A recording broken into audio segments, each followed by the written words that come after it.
my first exposure was on the program committee, and it was a really very enjoyable experience. The organization was young, it was vibrant, a lot of enthusiasm, and when we were asked to serve on committees and so forth, we considered it a privilege and an honor, and we just kept participating. And it was really a marvelous experience.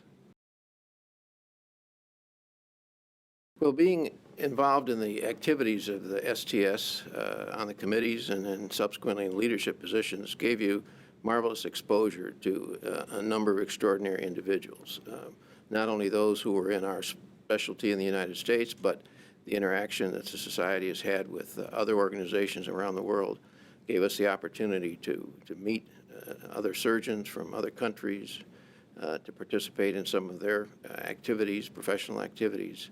And it really got you exposure to the whole spectrum of cardiac surgery around the world. And of course, that gave you the opportunity to participate in some of those meetings and to enhance your career in that way. Well, I would have to say that my favorite annual meeting was the meeting over which I presided, and that was for a couple of reasons. One, it was the millennium. It was 2000. It was the first cardiothoracic surgical meeting of the 21st century, so that was exciting in itself. Another important feature of that meeting was that this was the first year that the Earl Bakken Scientific Achievement Award was awarded, and I was able to initiate that with support from Medtronic Corporation.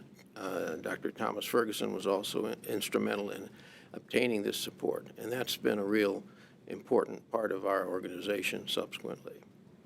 And also at that meeting, Hans Borst, who was a well-respected thoracic and cardiovascular surgeon from Germany, who at that time was retired, gave an extraordinary presentation on the work that he was doing behind the Iron Curtain to help the countries that were now emerging out of the Iron Curtain to establish effective cardiovascular surgical programs. And it was a marvelous talk. The celebration of the 50th anniversary, which will be at the annual meeting next year, is going to be an extraordinary event. And there are going to be a number of activities initiated over the year that will finally culminate in this celebration. So I think it's going to be a very exciting year.